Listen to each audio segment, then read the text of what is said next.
네, 3월 26일 목요일 정례 브리핑을 시작하겠습니다. 금일 오전 0시 기준 코로나19로 치료받고 있는 확진자는 4,966명이며 4,144명이 완치되어 격리 해제되었고 131명이 사망하였습니다. 어제 신규 확진자는 104명이며 격리 해제는 414명이고 안타깝게도 5분이 사망하셨습니다. 유가족분들께 심심한 위로의 말씀을 드리고 고인들의 명복을 빕니다. 금일 오전 0시 기준 확진자 104명 중 해외에서 유입된 사례가 57명으로 검역 단계에서 확인된 건이 30건, 이후 지역사회에서 확인된 건이 27건입니다. 이 중 내국인이 49명, 외국인이 8명입니다.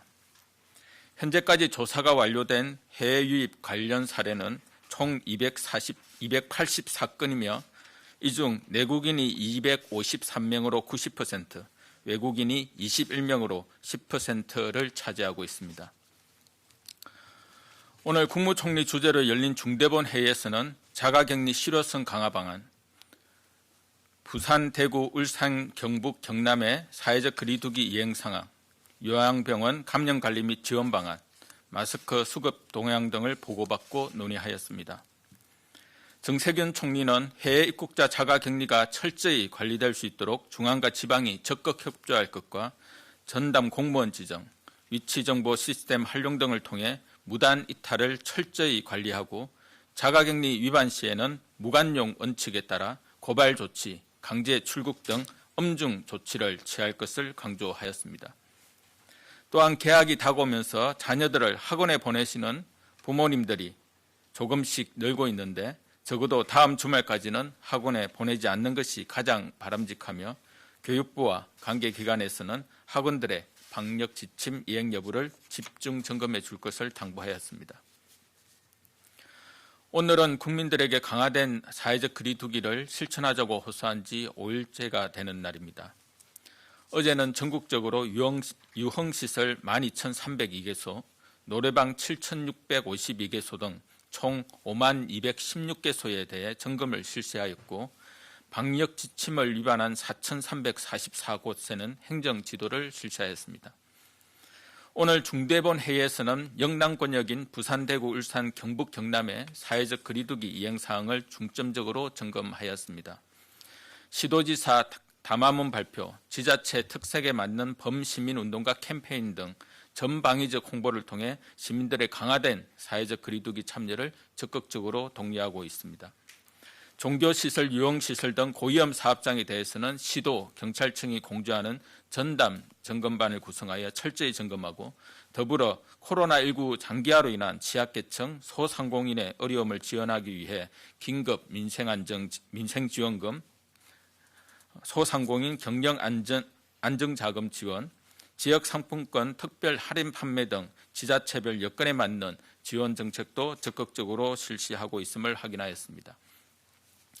해외 입국자에 대한 검역 강화 준비 사항에 대해 설명드리겠습니다. 유럽에 이어 미국도 27일 0시부터 2주간 자가격리를 적용한다고 어제 밝힌 바 있습니다. 3월 기준 미국 입국자의 대략 85%는 유학생, 주재원, 가족 등의 내국인이며 15%는 미국 국적의 외국인입니다. 입국하는 국가에 상관없이 기침, 발열 등 증상이 있는 경우는 모두 공항에서 선제 격리하고 진단검사를 통해 음성을 확인한 후 귀가 조치합니다. 미국 입국자 중 증상이 없는 내국인과 장기 체류 목적 외국인은 2주간 자가격리에 처하고 격리기간 중 증상이 나타나는 경우 진단검사를 실시하게 됩니다. 일정한 거소가 없는 단기 체류 목적의 외국인은 입국 과정에서 진단검사를 실시하여 음성을 확인하고 귀가 조치하며 이후 매일 전화로 모니터링하는 강화된 능동감시를 실시하게 됩니다. 해외 입국자에 대한 자가격리 관리도 한층 강화합니다. 유럽과 미국에서 오는 입국자는 입국 단계에서 자가격리 전용 앱인 자가격리자 안전보호 앱을 의무적으로 설치하고 매일 발열 등 의심 증상을 체크하고 위치 확인을 통해 격리수칙 준수 여부를 확인하게 됩니다. 무관용 원칙에 따라 정당한 사유 없이 자가격리지를 무단 이탈하는 경우에는 즉시 고발토록 하고 지자체별로 신고센터를 개설하여 무단 이탈 건지를 위한 주민 신고도 병행하여 운영할 예정입니다. 미국과 유럽 입국자는 모두 이 점을 유의하여 자가격리 수칙을 철저히 준수해 줄 것을 거듭 당부드립니다. 오늘 오후부터는 검역 단계에서 신속한 진단검사를 위해 인천공항 5개 공간에 개방형 선별진료소를 운영합니다. 바람이 많이 부는 공항의 특성을 이용한 독특한 선별진료소이고 개방된 공간에서 바람에 의해 오염원이 해소되어 소독이 필요 없고 신속하고 안전하게 검체 채취가 가능합니다. 일반 선별진료소는 1시간에 2~3명, 성차 검진의 경우 1시간에 6에서 8명 정도 검체를 채취하고 있으나 개방형 선별진료소는 1시간에 12명가량의 검체 채취가 가능합니다. 제1여객터미널과 제2여객터미널에 각각 8개씩 총 16개 부스를 설치하여 우선 유럽 입국 외국인 전체와 미국 단기 체류 외국인을 중심으로 운영할 예정으로 일일 최대 2,000명 정도의 검사가 가능합니다.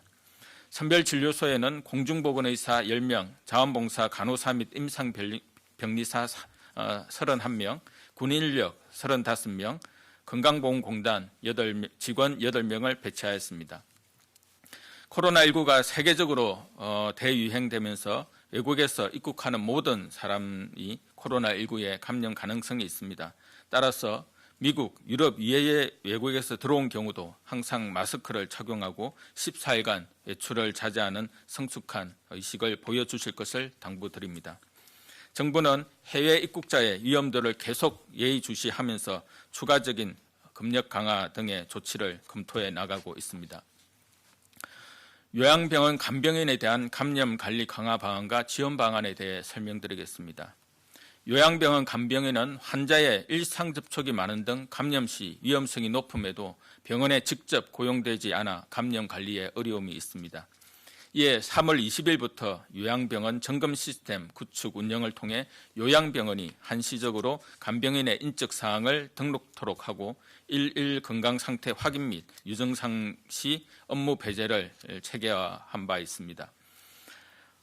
간병인의 마스크 부족 문제를 해소하고자 식약처 등과 협의해 지난 24일부터 간병인 마스크 분량을 매일 약 38,000여 개를 확보하여 대한병원협회를 통해 각 요양병원에 보급하고 있습니다.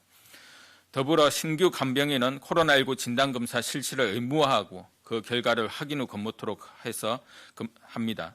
검사 비용은 재난안전특별교부세 등을 통해 해당 지자체에서 부담할 방침입니다. 요양병원의 적극적 감염관리 활동을 장려하기 위해 경제적 지원도 강화합니다. 요양병원 격리실 보험은 확진자, 원인 미상 폐렴 환자, 입원 시에 적용이 되었으나 단순 발열, 호흡기 증상자도 격리실 보험 적용을 확대합니다. 또한 요양병원 감염 예방 관리료를 신설하여 요양병원이 감염 관리 담당 인력을 지정하면 입원 환자 1인당 1,150원을 매일 지원받을 수 있도록 합니다. 최근 혈액 보유량 및 군부대 내 강화된 감염 안전 조치 방안을 설명드리겠습니다. 최근 혈액 보유량은 5.31분으로 범국민적 협조에 힘입어 상당 수준 회복이 되었습니다.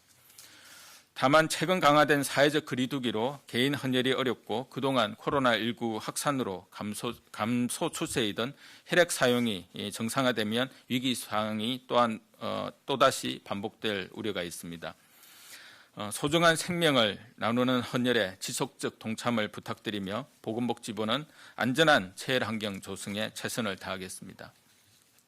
최근 단체 헌혈이 활발히 이루어지고 있는 군부대의 경우 군부대 체열 전담팀을 구성하여 감염 관리를 강화하고 있습니다.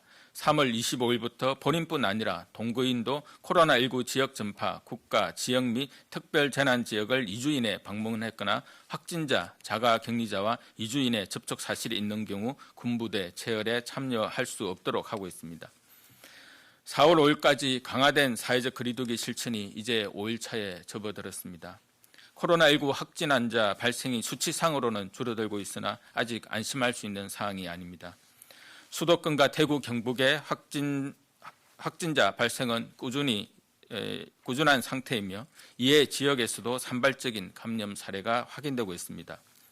집단 감염을 통해 코로나19가 빠르게 확산될 수 있는 가능성은 여전하기에 지금은 확실하게 지역사회의 감염 환자를 줄여두어야 할 시기입니다. 앞으로 열흘간만 사회적 거리두기 실천에 적극적으로 협조해 주시기 바랍니다. 무엇보다 손을 자주 씻으시고 아프면 집에서 쉬어야 합니다. 사회생활에서 다른 사람들과 물리적 거리두기를 유지하고 자주 환기를 시켜주시기 바랍니다. 어제 서울 콜센터 역학조사 중간 발표에서 콜센터 11층의 감염률이 43.5%라고 밝힌 바 있습니다. 환기가 잘 안 되는 밀폐된 공간에서 다수가 밀집하여 침방울을 튀는 행위를 반복하는 것은 매우 위험합니다. 이러한 특성이 있는 모임, 행사 등이 있다면 취소하거나 가지 말 것을 당부드립니다. 성숙한 시민의식을 보여주고 계시는 국민 여러분들과 방역의 최전선에서 헌신하고 계시는 의료진 분들께 다시 한번 깊은 감사의 말씀을 드리며 오늘 브리핑을 마치겠습니다. 감사합니다.